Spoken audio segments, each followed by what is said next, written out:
जय माता दी। प्रिय भक्तों, आप सभी का हमारे चैनल मन की शांति में बहुत बहुत स्वागत है। आज आप सब आषाढ़ महात्म्य का अध्याय 21 सुनेंगे। पिछली कथा में आपने सुना था कि अर्जुन ने महर्षि भारद्वाज से अत्यंत विनम्रता के साथ प्रश्न किया था, हे गुरुदेव, भगवान लक्ष्मीपति श्री हरि वेंकटाचल पर्वत पर किस प्रकार प्रकट हुए, उस दिव्य रहस्य को कृपया विस्तार पूर्वक बताइए। अर्जुन के इस प्रश्न का उत्तर देते हुए महर्षि भारद्वाज पहले भगवान श्रीहरि की अनंत महिमा का वर्णन करने लगे।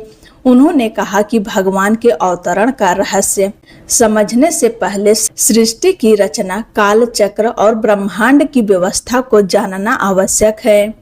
महर्षि भारद्वाज बोले, हे अर्जुन, भगवान मधुसूदन की वास्तविक महिमा को पूर्ण रूप से जान पाना किसी भी साधारण मनुष्य के लिए संभव नहीं है। उनकी शक्ति, उनकी लीला और उनका स्वरूप अनंत तथा असीम है। फिर भी मैं तुम्हें शास्त्रों में वर्णित काल की व्यवस्था का वर्णन करता हूँ।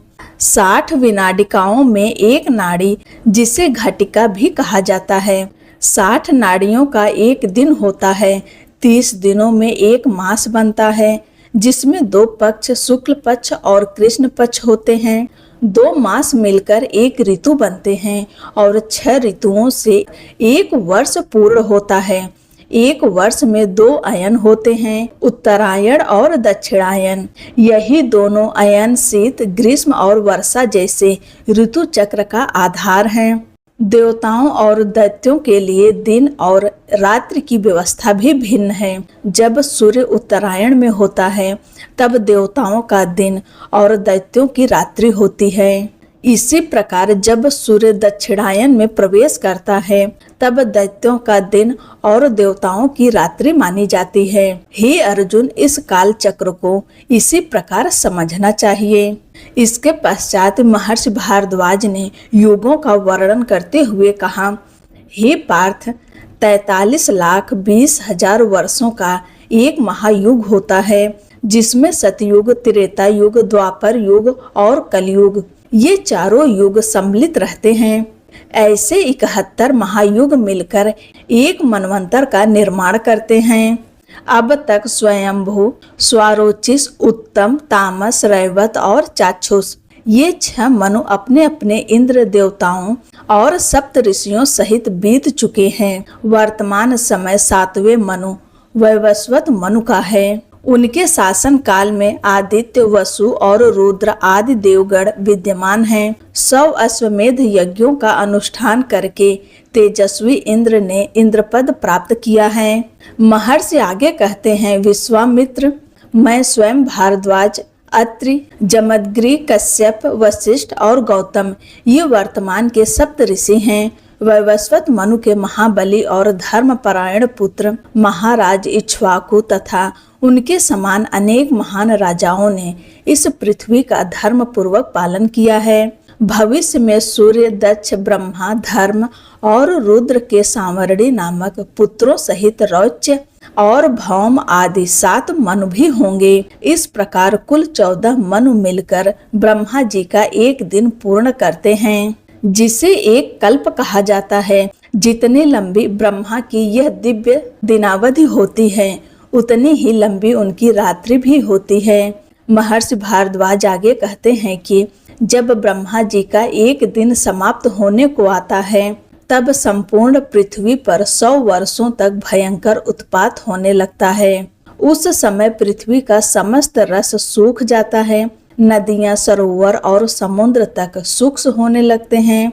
परिणाम स्वरूप पृथ्वी पर रहने वाले चारों प्रकार के प्राणी, अंडज, जरायुज, स्वदेश और उगदिज, धीरे धीरे नष्ट होने लगते हैं।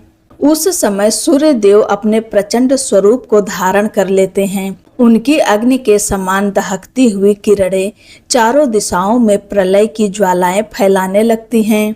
उनके असहनीय ताप से गांव, नगर, पर्वत, वन और विशाल वृक्ष तक भस्म हो जाते हैं। संपूर्ण पृथ्वी तपे हुए लोहे के गोले के समान लाल और दहकती हुई दिखाई देने लगती है, मानो कछुए भी पीठ के समान कठोर और निर्जीव हो गई हो। इसके बाद ब्रह्मा जी के अंगों से दिव्य महामेध उत्पन्न होते हैं। वे भयंकर गर्जना करते हुए पूरे आकाश को ढक लेते हैं। फिर वे लगातार 100 वर्षों तक मूसलाधार वर्षा करते हैं। उस वर्षा से सूर्य की प्रचंड अग्नि तो शांत हो जाती है, किंतु उन महामेघों की वर्षा रुकती नहीं। वे पुनः 100 वर्षों तक निरंतर जल बरसाते रहते हैं।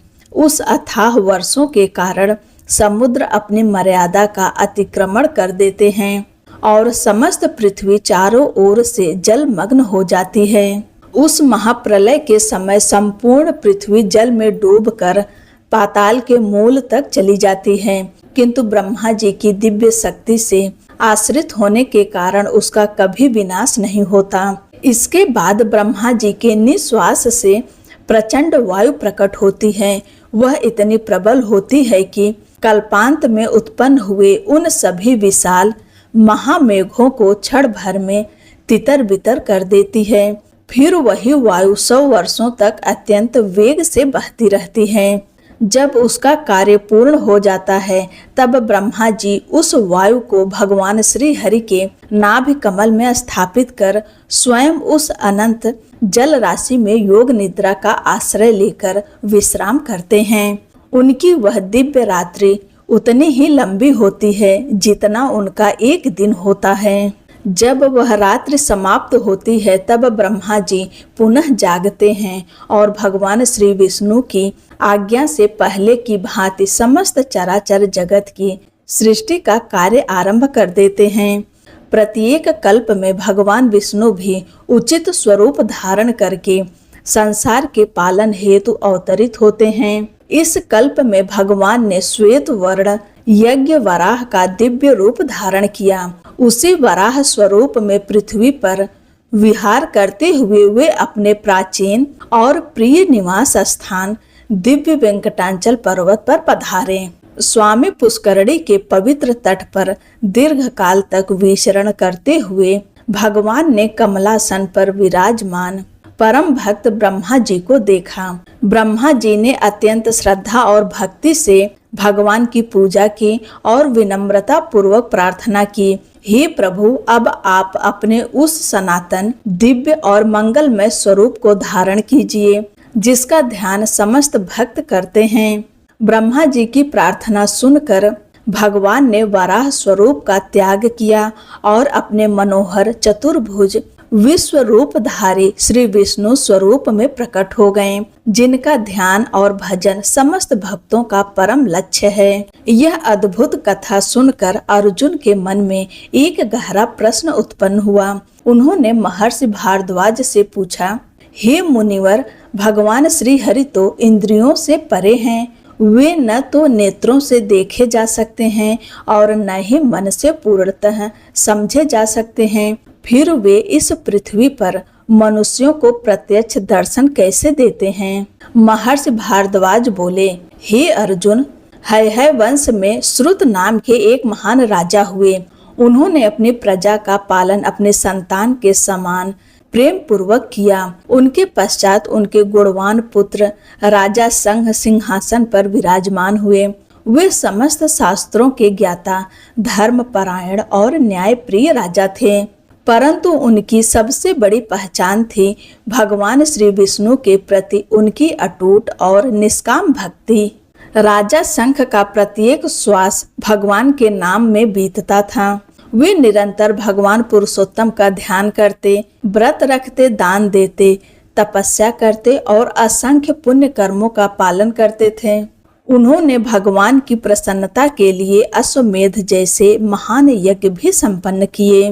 प्रतिदिन वे गोविंद का स्मरण करते, अच्युत नाम का जप करते, कमल नयन श्री हरि की पूजा करते और सारंग धनुषधारी भगवान विष्णु का गुणगान करते। वे विद्वान ऋषियों से भागवत कथाओं का श्रवण करते, क्योंकि वे जानते थे कि भगवान की कथा ही इस संसार रूपी समुद्र से पार उतारने वाली दिव्य नौका है। वे ब्राह्मणों की सेवा और पूजा को भी भगवान की आराधना का ही स्वरूप मानते थे। इस प्रकार उनका संपूर्ण जीवन श्री हरि की भक्ति में समर्पित था। किंतु इतना सब करने के बाद भी भगवान के प्रत्यक्ष दर्शन प्राप्त नहीं हुए।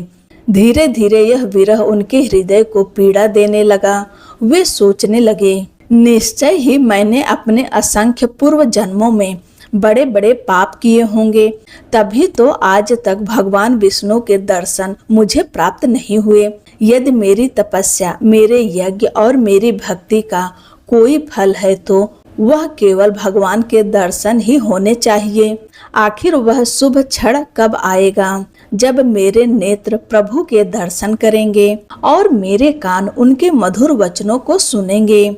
ऐसी व्याकुलता में उसका मन संसार से विरक्त होने लगा। उन्हें जीवन भी निरर्थक प्रतीत होने लगा। उसी समय प्रकाश से दिव्य आकाशवाणी हुई। स्वयं भगवान श्री विष्णु बोले, हे राजन, शोक मत कर।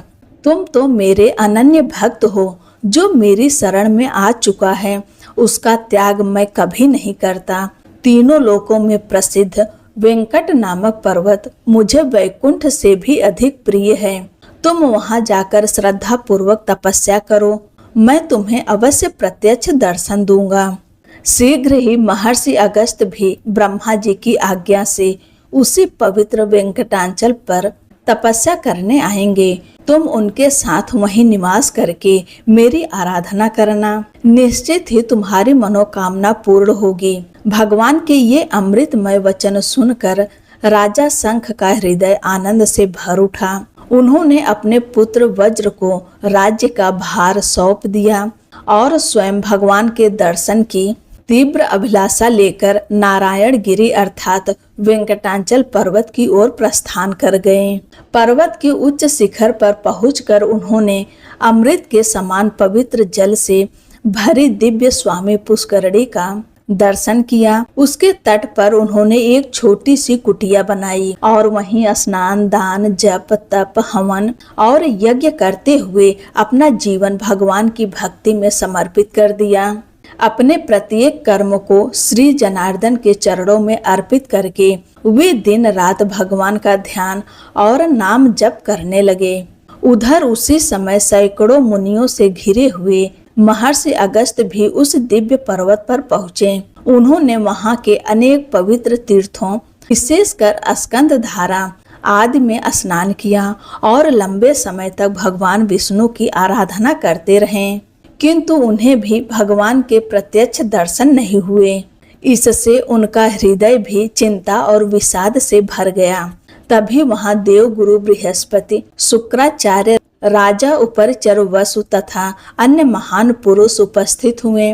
उन्होंने महर्षि अगस्त्य से कहा, हे मुनि श्रेष्ठ, स्वयं ब्रह्मा जी ने हमें यह संदेश देकर भेजा है कि दक्षिण दिशा में स्थित वेंकटाचल पर्वत भगवान विष्णु को श्वेत द्वीप से भी अधिक प्रिय है। वहीं भगवान श्रीहरि महर्षि अगस्त्य और राजा शंख को अपने दिव्य स्वरूप के प्रत्यक्ष दर्शन देंगे।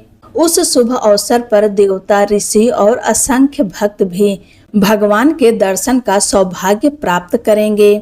वह पावन समय अब अत्यंत निकट है। यह सुनते ही महर्षि अगस्त्य का सारा शोक दूर हो गया। वे तुरंत उन सभी के साथ स्वामी पुष्करणी के तट की ओर चल पड़े। वहां पहुंचकर उन्होंने निर्मल जल से भरी उस दिव्य पुष्करणी का दर्शन किया और उसके समीप भगवान की भक्ति में लीन राजा शंख को देखा, जिन्होंने अपने मन, वचन और कर्म सब कुछ श्री हरि को समर्पित कर दिया। राजा शंख ने अत्यंत विनम्रता से सभी महापुरुषों का स्वागत किया। सभी ने एक दूसरे का सम्मान किया, आसन ग्रहण किए और फिर एक स्वर में भगवान श्री हरि के पवित्र नाम का संकीर्तन आरंभ कर दिया। अब आगे क्या हुआ? क्या भगवान श्री हरि ने अपने भक्त राजा शंख और महर्षि अगस्त्य को प्रत्यक्ष दर्शन दिए? भगवान किस दिव्य स्वरूप में प्रकट हुए? इन सभी अद्भुत रहस्यों का वर्णन आप जानेंगे आषाढ़ मास कथा श्रृंखला की अगली कड़ी में। प्रिय भक्तों, कथा पसंद आई हो तो वीडियो को लाइक करें, शेयर करें, सब्सक्राइब करना ना भूलें। जय श्री हरि।